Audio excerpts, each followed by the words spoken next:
Hi everyone, this is your favorite historians, and in today's video we will focus on international relations, and more specifically about the beginning of IR.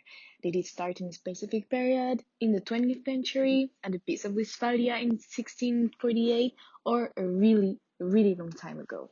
Well, in this video we will answer this question, and we hope that we will enlighten you.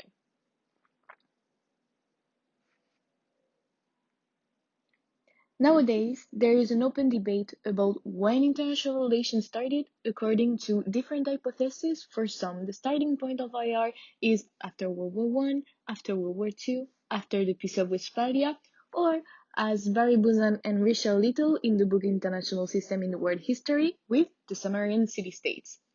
However, we think that the Amarna letter is the basis of IR, as the first archive of diplomacy in world history. Even though it might have existed before, here is a real proof of an advanced document for its time. Also, as the human being evolved its way of maintaining peace, in 1648 at the Peace of Westphalia created the framework of modern international relations. Throughout the years, we have developed various forms of approaches, military, economic, political, and social. It permits nations to cooperate and to interact with each other. In order to understand in a better way the content of the video, we will divide it into different sections. Firstly, the Amarna letter and the most elaborate system of diplomacy for early civilization.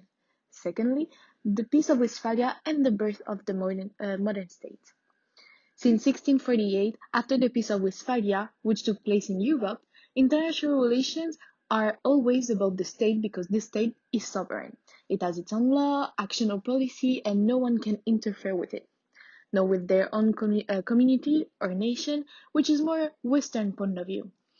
However, it didn't always work this way. Going back in time and history, there is different international system, and they were organized in different ways, as the Mayans, the Sumerian, the ancient Greece, the Egyptian city-state. They all possessed armies, military structures, transportation, or merchandise that appear after the pre-international system. In our opinion, one of the most relevant proof that diplomacy did exist during the ancient and classical international system is the Amarna letters. It revealed the existence of diplomacy. Discovered in 1887, the diplomatic archive of the pharaoh Akhenaten, written during the ancient Egypt in Akkadian, which is a lingua franca, in the 14th century before the Common Era, in order to maintain peace between the Near East Egypt, the Hatti, Mitanni, Babylonian, and Assyrian states that formed at that time an international society. They were called the Great Powers Club, and they had a conventional forms of diplomacy and settled rules of protocol. The Amarna letters were addressed to the pharaoh of Tel Amarna. In these letters, the interconnection and interaction between all were the keys of the diplomatic communication between the rulers. The king were addressing each other as brothers.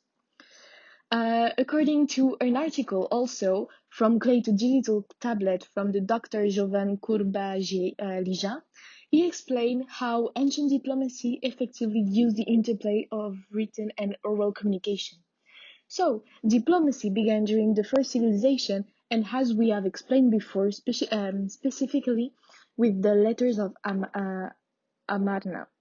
However, history has allowed us to improve our capacity of international relations, and in 1648, after the 30-year war, the Peace of Westphalia was signed, resulting in modern international system. Most experts consider that the Peace of Westphalia in 1648 is directly correlated to the birth of modern state, since both of them originated after the 30 Years' War in Prussia and the 80 Years' War between Spain and the Netherlands. In order to first speak about the origins of the modern state, we have to talk about one of the most predominant questions that arose during the discussion of this. Some experts raise that in order to discuss the origins, we should question ourselves what came first, either the nation-state or the modern state. For the sake of trying to answer this question, we have to establish a definition for both concepts.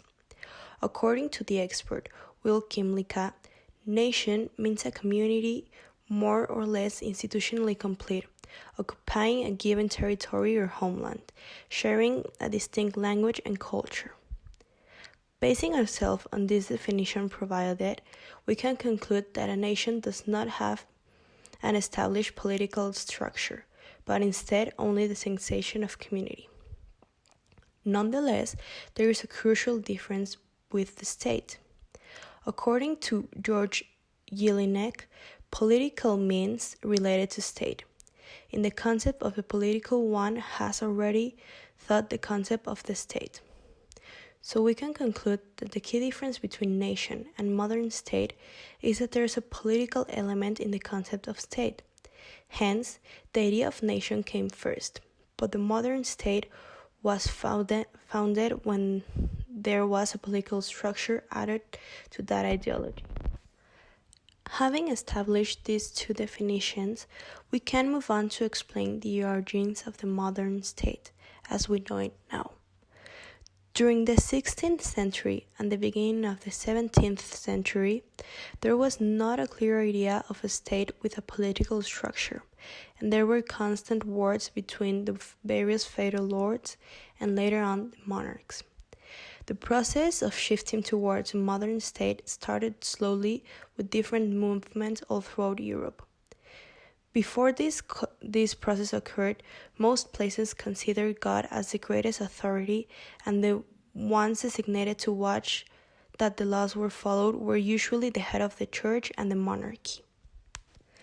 Later on, as previously mentioned, the 30 Years' War on the Kingdom of Prussia and the 80 Years' War between Spain and the Netherlands began, which made clearer the need of a proper political organization and a treaty between states in order to establish a clear territorial sovereignty and make states respect that. Added to this, during the 17th century, some criticisms about the political model arose, like criticism from John Locke. In his book, After the 30 Years' War, the Second Treatise of Government, he wrote, "Hence, it is evident that absolute monarchy, which by some men is counted the only government in the world, is indeed inconsistent with civil society, and so can be no form of civil government at all." This movement of thought was known as Rationalism. These two things previously mentioned, added to other reasons, led to what is known now as the Westphalian system, and it is based on international law. This allowed each state to have sovereignty in their own territory, and a need for institution, and a more evident political structure was soon important. Hence, the Peace of Westphalia is considered by most the thing that consolidated the idea of the modern state. The Peace of Westphalia as the international system did something new in the time, taking into account that it was made in 1648. It is important to say also that the fact of considering the Peace of Westphalia as an important step to the concept of international relations we have nowadays is taken through an Eurocentric view of the facts. Europe was based on the principle of hierarchy under the authority of God, abolished all the remnants of political order that were in Europe of those times. Moreover, it established a system of legally equal sovereign states, creating several fundamental rules to regulate relationships in that new system. According to the information before mentioned, the Peace of Westphalia tried to do the same as the international system did, to establish an equal standing, but not under the authority of any other. This peace, conformed to two different conferences, was one of the first attempts at codifying an international set of laws and essentially provided the basis for international communities as the United Nations or the European Union. There are specialists that believe that since the settlement of Westphalia, diplomats and the people in combat sought victory less and peace more. This was an important change from medieval thinking of a central hierarchy, based as it was said before in religion and the power of God, to more modern thoughts where leaders recognized the sovereignty of each state and were able to solve the problems between them with diplomacy instead of going to war. The Peace of Westphalia is a breakpoint with the past, affirms Stephen Krasner, an American academic and former diplomat, in his most recent book. It was a step forward to the concept we have nowadays of international relations, systems, and organizations. To conclude the video, we realize that nowadays Western international relations is the predominant model in today's world because the previous systems have failed. The Peace of Westphalia marked the beginning of modern international relations with the emergence of a modern state and its sovereignty. However, it is essential to know that international relations already existed long before the Peace of Westphalia, as we could see at the beginning of the video with all the systems set up by the first civilizations, and the Amarna letters are the proof that it existed long before the Common Era. The Peace of Westphalia was a step before to establish diplomacy as we know it nowadays, and also international organizations as important as the European Union or the United Nations. It was a breaking point with the past. It helped to establish more equality between countries and to take off in significant part the hierarchy of religion and base more power in dialogue instead of war.